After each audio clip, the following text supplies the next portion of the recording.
Hoogganaan waliigalaa Hizbollah Sayyid Hassan Nasrallah iddoo Israa'elitti hijiraam. Kaleessa Israa'el isa ajjeesuuf boombii oomisha Ameerikaa Baaster Banker paawundii 2000 Liibaanos irratti roobsitee jirti. Sayyid Hassan Nasrallah ajjeefame jechuun gabaasa miidiyaaleen Israa'el galgala walharkaa fuudhanii balballoomsaa turan mootummaa dhugaa ta'uu hin dandeenye. Miidiyaaleen Israa'el har'a gabaasa isaanii galgalaa jijjiiruun carraan lubbuun hafuu Nasrallah dhiphaadha gara jechuutti ce'anii jiru. Paartiin Hizbollah hoogganaa isaa Sayyid Hassan Nasrallah guutuun iddoo nageenyi isaa tikfamee jiraachuun foomsee jira. Sayyid Hassan Nasrallah kan Israa'el haala kanaan sodaattee isa ajjeesuuf haleellaa ulfaataa kana fudhatte kun eenyuun haleellaan galgala raawwatame hoo haala kamiin qindeeffame kan jedhu irratti gabaasa bal'aa dhaga'uu qabdan madina manamoo waabeeffachuun qindeeffannee toora chaanaala YouTube Oromiyaa 24 News irraan qabannee dhiyaannee jirra. Turtiin keessan haga xumuraatti nu faana ta'u keenya like gochuun jalqabaan affeerra keenya. Yoo yaashama harka fuunee kabajamtoota dhaggeeffattoota keenya kun Oromiyaa 24 News dha. Dhiiffanoolee wayitaawaa golee addunyaa hambaa giddu galeessaa kan gaafa Afrikaa qindeessuun bal'inaan kan isin biraan geenyu ta'a. Kanneen yeroo jalqabaaf gara chaanaala YouTube keenyaa dhuftan subscribe gochuun maatii keenya ta'a. Qophiin keenya namoota hedduu bira akka ga'uuf like share gochuun waliif qooda. Haga xumuraatti Oromiyaa 24 News waliin turtii gaarii.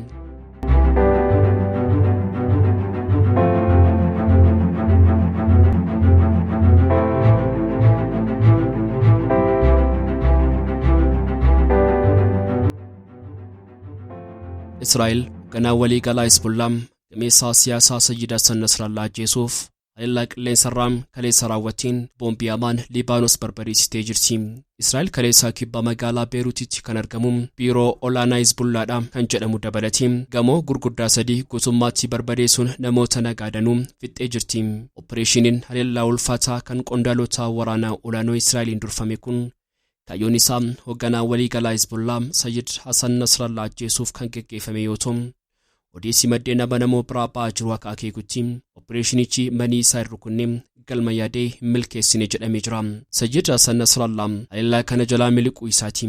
Israa'el haleellaa kanaaf boombii oomisha Ameerikaa Baaster Banker paawundii 2000 kan fayyadamte yoo ta'u turtii muraasaa booda Hizbollaan ibsa kenneen Sayyid Hassan Nasrallah nagaa guutuun eegumsi isaa tikfamaa ta'e keessa jiraachuu isaa ibsa gabaabaa baaseen mirkaneessee jira. Miidiyaaleen Israa'el Sayyid Hassan Nasrallah ajjeefamuu kaleessa galgala akka mirkaneeffatan gabaasa kan turan yoo ta'u har'a garuu gabaasa isaanii gara shakkiitti fidanii jiru. Ajjeefamuu Sayyid Hassan Nasrallah irratti gaaffii miidiyaalee irraa isaaf dhiyaateef deebii kaleessa galgala kan kenne muummicha ministeera Israa'el Benjamin Netanyahu obsaan eegaam deebii isaanii argatu jechuun haasaa ciigoo fakkaatu kan waan haleelichi milkaa'etti dubbatu saasaan isaa kun abjuu ta'uu hin oolle. Maddeen oduu Iraan Tasniim garuu hoogganaan waliigalaa Hizbollah Sayyid Hassan Nasrallah miidhaa tokko maleetti nagaa guutuun iddoo nageenyi isaa tikfamee jiraachuu maddeen irraa mirkaneeffachuu kan gabaase yoo ta'u odeessa kanas miidiyaaleen idil addunyaa akka Reuters qooddatanii jiru. Kaleessam Israa'el boombii isheen fayyadamte Liibaanos irratti roobsitee boombii Ameerikaan oomishte Baaster Banker jedhamuun paawundii 2000 kan roobsite yoo ta'u boombiin kunneen dachii keessa dhoosanii seenuun ijaarsa lafa jalaa diiguu kan danda'anidha.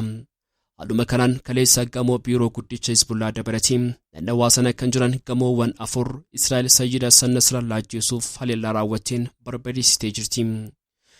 Gabaasaaleen ba'aa jiran akka agarsiisanitti wajjira muummee Hizbollaadha jechuun Israa'el haleellaa isheen gamoo gurguddaa irratti raawwattee wajjira Hizbollah akka hin taane Aljeeziraan maddiin waabeeffachuun gabaasaa kan jiru yoo ta'u gaazexeessaa fi xiinxalaan qubsuma isaa Beerut taasifatee Larabiit irraa Aljeeziraaf akka himetti naannawaa sana Hizbollaan gamoo tokkollee hin qabu kan barbadaan marti isaanii mana jireenyaa namootaadha jechuun foomsee jira. Israa'el Sayyid Hassan Nasrallah ajjeesuuf dhamaatii isheen taasistee har'aaf milkii malee waan goolabame fakkaata. Miidiyaaleen Israa'el kanneen kaleessa ajjeefamuu Sayyid Hassan Nasrallah gabaasaa turan har'a odeessa isaanii gara carraan lubbuun hafuu Nasrallah dhiphaadha jedhutti fooyyeeffatanii jiru. Hassan Nasrallaan keessaa amantaa Shi'aa fi erga Quraana bara 1992 kaasee Liibaanos keessatti dursaa garee Hizbollaati. Hizbollaan waraana biyyaalessaa Liibaanosiin alatti humna waraanaa mataasaa kan qabuu fi biyyattii keessatti akka paartiiwwan siyaasaa ijoo keessaa tokkotti ilaalamudha. Nasrallaan kan Liibaanosii fi biyyoota Arabaa kan biraatti beekamu fuula Hizbollah muummee taasifamee kan ilaalamu yoo ta'u sochii seenaa qabeessaa gareen isaa siyaasaa keessaa akka galu taasisuu fi caasaa mootummaa keessatti aangoo akka qabaatu gochuu keessatti gahee olaanaa kan baatedha jedhama. inni Riippaabilika Islaamaa Iraaniifim dursaa isaanii Ayatollah Ali Khamenei waliin walitti dhufeenya addaa nama qabudha. Hizbullaan Ameerikaan tarree dhaabbilee shororkeessitootaatti galmaa'ulleen Nasrallaatiin dureewwan Iraan hidhata waliin qaban dhoksanii beekan. Hasan Nasrallaan humadiinota cimsanii isa jibban qabutti leelliftoota hedduu qaba. Sababii kanaatiin Israa'eliin akka hin ajjeefamne sodaachuun gocha dheeraaf ifatti mul'atee hin beeku. Garuu ammoo dhokachuun isaa haala torbaneen jechiisuun deeggartoota isaa haasaa dhaga'uu irraa hin dhorkine. Haasaawwan isaa kunneenis Nasrallaan waan dhimmoota hedduu Liibaanosii fi addunyaa irratti yaada kennuun akkasumas diinota isaa irratti dhiibbaa taasisuudhaaf aangoo isaa akka itti fayyadamuuf akka meeshaa barbaachisaatti isa tajaajilaa jiru. Hasan Nasrallaan hagayya 1960 keessa ollaa Tiiroo tokkotti ba'a Beeruutitti dhalate. Abbaan isaas suuqii tokko kan qaban yoo ta'u, Hasanis ijoollee abbaa isaa 9 keessaa kan jalqabaati.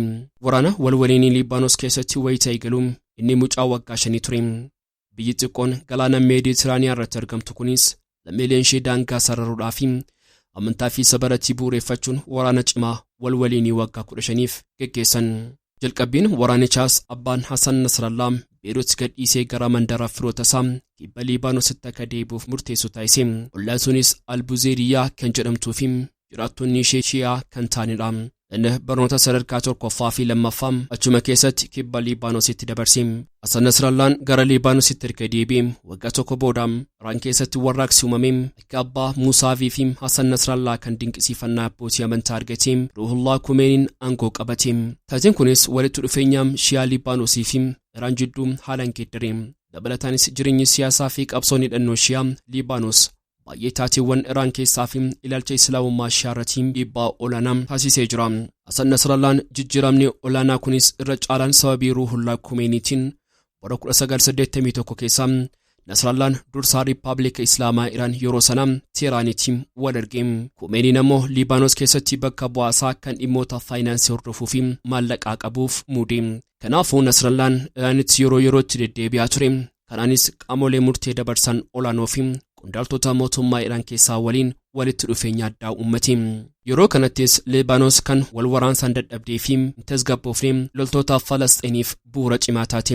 Isaanis Beeruutiin alatti kibba Liibaanos keessatti hirmaannaa cimaa qabu. Liibaanos keessatti tasgabbii dhabiinsi cimaa dhufnaan Israa'el waxabajjii 1982 keessa biyyattii irratti haleellaa raawwateen battalatti iddoowwan baay'ee to'atte. Weerara Israa'el booda osoo baay'een turiin ajajoonni waraanaa garee eegumsa warraaqsa Islaamaa Iraan sababii Iraaq Iraan irratti haleellaa raawwateef kanneen waraanaan muuxannoo qaban garee milishaa guutummaan Iraan waliin hidhata qabu Liibaanos keessatti hundeessuuf murteessan. Maqaa masoo Iraan keessatti ittiin beekaman Hizbullaa jechuun moggaasan. Bara 1985 keessaa immoo Hizbullaan ifatti hundeeffamuun laffame. Hasan Nasrallaa fi Abbaas Musaavii miseensota sochii amantaa tokko waliin garee haaraa hundeeffame kanatti makaman nama Subhii Al-Xufeylii jedhamuun durfama ture. Gareen kun Liibaanos keessatti humnoota Ameerikaa irratti tarkaanfii fudhachuun siyaasa naannichaa keessatti mallattoo isaa saffisaan ka'e. Nasrallaan wayitaa gara Hizbullaatti makamutti nama umuriin isaa waggaa 22 ture. Ulaagaa Shi'aa Mulaayihiin akka jalqabaatti lakkaa'ama ture. Walakkaa 80mootaa keessa Nasrallaan walitti dhufeenya Iraan waliin qabu cimsachaa wayitaa deemutti barnoota amantaa isaa itti fuudhaan gara magaalaa Qumiitti darbuuf murteesse. Gara Liibaanositti yoo deebi'u ammoo baay'ee osoo hin turre isaa fi Abbaas Musaavii jidduutti wal dhabdeen cimaan uumame. Yeroo sanatti Musaaviin baay'inaan sochii Sooriyaa deeggaruu fi hooggansa Haafiz Asad jalatti Liibaanos keessatti dhiibbaa uumuu deeggariira. Faallaa isaatiin Nasrallaan garicha Ameerikaanotaa fi loltoota Israa'el irratti haleellaa raawwachuu irratti akka xiyyeeffatu cimsee barbaade. Nasrallaan michuuwwan Hizbullaa keessatti ofii isaa arge. Kanaanis osoo baay'een turiin Iraan keessatti bakka bu'aa Hizbullaa ta'uun muudame. Aangoon kunis gara Iraanitti akka deebi'u gochuun deebisee isaa fakkeesse. Gubbaan yoo ilaalamu dhiibbaan Iraan Hizbullaa irratti qabdu fudhataa kan dhufe fakkaata. Teeraan deeggarsa hundaan mataa taasiftulleen murteewwan Hizbullaa irratti dhiibbaa taasisuun garuu rakkisaa ture. Subhii Al-Xufeyliin barreessummaa olaanaa Hizbullaa irraa ka'uun bakka isaa Abbaas Musaaviin muudaman. Erga Al-Xufeyliin kaafamanii booda Hasan Nasrallaa gahee Sooriyaan Iraan irratti qabdu irratti ilaalchisee kan sirreeffame fakkaachuun gara biyyaatti deebi'uudhaaf ajajaa lammaffaa garee Hizbullaa ta'uu danda'e ture. Abbaas Muzaafiin erga barreessaa olaanaa Hizbullaa ta'uun filatamanii tokko osoo hin guutiin tika Israa'eliin ajjeefaman bara 1992 sanatti hoggansi garichaa harkaa Hassan Nasrallaatti kufe. Yeroo sanatti nama waggaa 32 ture. Namoonni baay'eenis filmaanni isaa walitti dhufeenya addaa Iraan waliin qabu kan wal qabate akka ta'etti ilaalu turan. Dureewwan kallattii Shi'aa baay'een osoo hin hafne barnoota amantaa gaa'in qabu ture. Sababii kanaatiin barnoota isaa yeroo dhuma sana eegale. Yeroo kanatti kaka'umsi Hassan Nasrallaa barbaachisaan filannoon Libaanoosiin wantoota tokko fi miseensota Hizbullaa muuduudhaan. Aangoon Hizbullaa fi humni isaa cimaa dhufnaan gareewwan mormitoota Libaanos keessattuu gareewwan siyaasaa Hizbullaan mootummaa keessatti mootummaa hundeessire jechuun dinagdee biyyaa fi nageenya biyyaa dadhabsiise jechuun yaaddoo isaanii ibsataa turan. Waldhabdee siyaasaa baatiiwwaniif tureen booda bara 2007tti mootummaan Libaanos sirna teelekoominikeeshinii to'annoo Hizbullaa jala ture guutummaan mootummaa jala akka galuuf murteesse. Nasrallaan garuu murtee kana mormuu isaaniitiin alatti yeroo gabaabaa keessatti hidhattoota isaa magaalaa Beirut guutummaatti to'annoo jala galchan. Tarkaanfiin kunis Nasrallaa irratti gama biyyoota lixaatiin jeequmsa cimaa itti fide. Haa ta'u malee mariiwwan siyaasaa erga taasifameen booda Hizbullaan aangoo kaabinee biyyattii keessatti qabu akka dabalu waan ta'eef kaabinee keessatti aangoo sagaleedhaan kuffisuu argate. Isaan boodas gariin Nasrallaa akkuma hidhateetti akka turuuf waliigaltee irra ga'ame. Kanaan walqabatee Hassan Nasrallaa qaamni siyaasaa Libaanos keessatti argamu yookiin waltajjiin siyaasaa biyyattii kamuu isa kaasuu yookiin dhiibbaa isaan qaban hir'isuu danda'u hin jiru. Nasrallaan Libaanos keessatti olaantummaa waggootaaf ijaarratan qaamolee siyaasaatiin mootummoonni cimoo gara biraa isa dura dhaabbachuu yookiin sadarkaa isaa maddiitti dhiibuu hin dandeenyerra ga'anii jiru. Hassan Nasrallaan Hizbullaa dursuudhaan waggoota 30 caaluu keessatti deeggarsa Iraan irraa argataniin warraaqsa Arabaa waraana Siiriyaa fi rakkoolee seenaa dinagdee Libaanos keessatti mudatee keessa darbuu danda'ee jira. Ammatti gameessa waggaa 63 kan ta'an Hassan Nasrallaan Libaanos keessatti humna siyaasaa fi waraana addaa taasifamanii ilaalamuun alattis gosa 10 seenaa qabsoo qabu. Egaan kabajamtoota hordoftoota keenya odeeffannoo wayitaa waan nuti qabannee dhiyaanne asumarratti goolabama. Kanneen chaanala YouTube keenya faara taatan subscribe gochuun maatii keenya ta'a. Qophii keenya like share gochuun waliif qooda. Hanga xumuraatti waan nu faana turtaniif galatooma.